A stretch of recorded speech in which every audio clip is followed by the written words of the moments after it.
Hey guys, what is up? This is Matthew Davis Me once again. Welcome back to another video game review. This time it is going to be on Castlevania Symphony of the Night. Now, this game came out on the PS1 back in 1997, okay?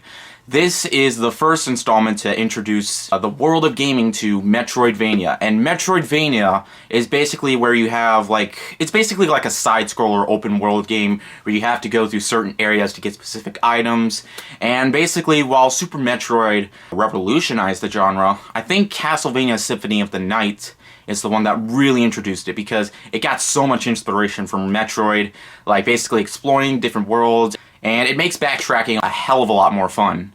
And in this game you play as Alucard, and from there you explore Dracula's castle, and you interact with a couple of different characters later down the line when you go beat certain bosses and stuff like that. And you have to basically defeat Dracula. And Dracula is the father of Alucard, I believe. Now, I haven't really played that many Castlevania games. In fact, this is my first Castlevania game. And this was the one that I've heard the most praise for. People call this game a masterpiece, and people they call it one of the best games ever made. And this is a game that I've been dying to play, but unfortunately, I couldn't play the PS1 version because, you know, it's one of those types of games where it's so popular that it becomes really expensive over time. But luckily there is a version on Xbox One and PS4. Well, technically the Xbox Live Arcade, the Xbox Live Arcade was on Xbox 360, but it's been ported to Xbox One. But I played it on the PlayStation 4 with the Castlevania Requiem pack that also contains Rondo of Blood. And I can say this game is a masterpiece. I love this game, okay? And because I love this game, I want to play more of the Castlevania games. While I know the old school Castlevania games doesn't really have that Metroidvania feel because they were more linear. And you basically have to go from stage to stage to stage. But, you know, I've heard those games are difficult, but still a lot of fun. And it's a shame we don't really get Castlevania anymore. Except for, of course, the Castlevania Netflix series, which I have been watching and I've been really enjoying. Because I've enjoyed the Netflix series, I wanted to play the Castlevania games, and I thought this was the best one to start with. What can I say about it? It's 2D side-scrolling action at its absolute finest, and it's still, to this day, probably the best Metroidvania game. I mean, I haven't played that many Metroidvania games. I mean, of course I played Super Metroid, the Ori games, and Hollow Knight. I think that might be it. You know, I haven't played games like Cave Story or anything like that, or Shantae, but there's a lot of Metroidvania games out there, and I think I love the genre even more because I played this game. What's really cool about this is, after you complete the entire castle, you have to go into the castle again, upside down, in order for you to get the true ending. And I've just been having a lot of fun. I've been doing streams of this game on my YouTube channel or my gaming channel. Check that out. I put a link in the description to my gaming channel because, you know, not many people watch my streams, and because you guys watch me, I figured, you know, you guys can subscribe to my YouTube channel if you want to see me. I basically stream games on PS4 on my YouTube channel, but yeah. Apparently there is a difference between this version and the Xbox Live version and the PS1 version. Mainly the dialogue is swapped out. You don't hear the infamous miserable little pile of secrets line in this game, which is kind of sad. I mean, the voice acting's still bad here. The voice acting's changed. Like, some of the lines are different, but it's still bad. And that's one thing that this game's infamous for, is its really bad voice acting. But that's honestly what makes it kind of charming for me. I mean, there isn't that much dialogue. I mean, it only comes when, you know, you have to fight a boss or something. And that's another thing about this game. This game has amazing boss fights. I had so much fun with the bosses. I explored this game for hours. It took me like 18 hours. And I just wanted to complete every single thing.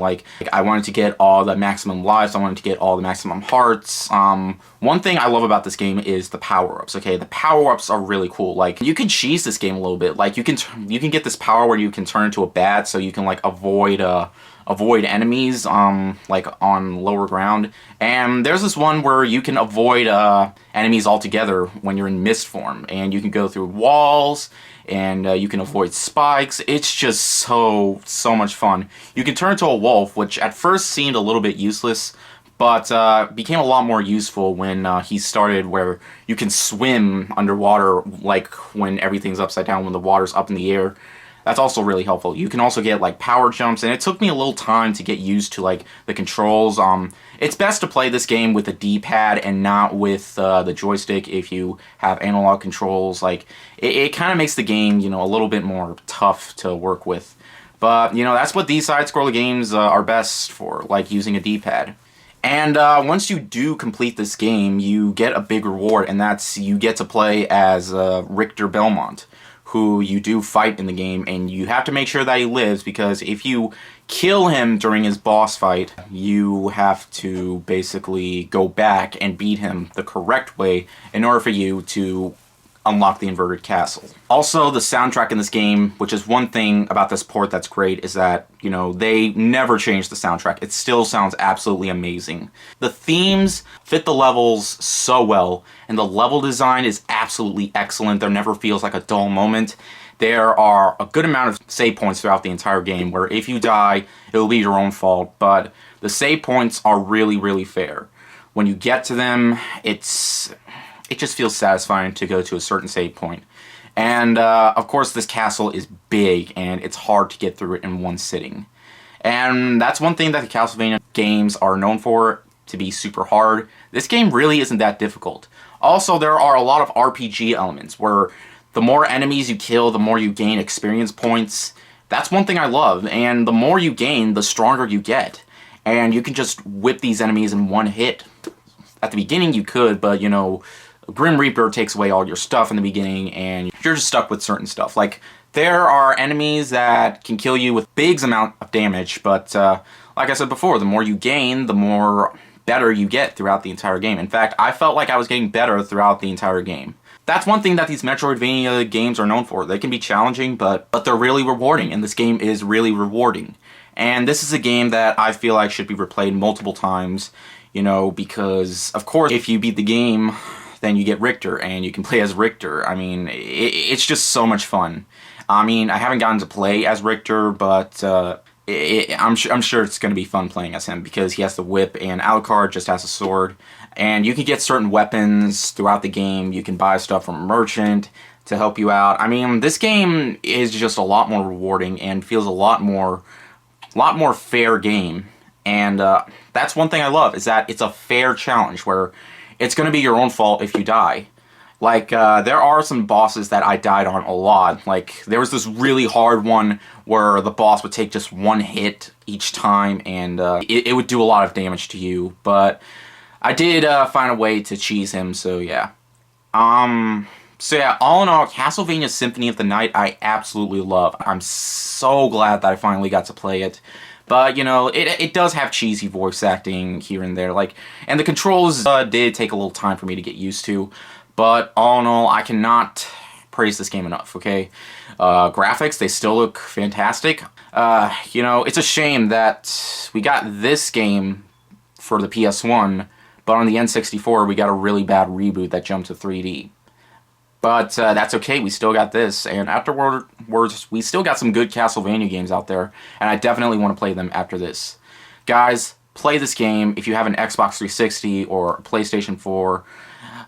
Those are the best ways I think you can play the game nowadays.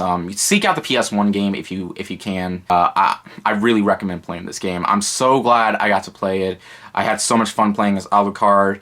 The combat was satisfying, it was fun, and it was big. I mean, for a game that was made in 1997, I feel like it has aged very, very well, and I feel like it's super replayable, and it definitely deserves to be called a classic.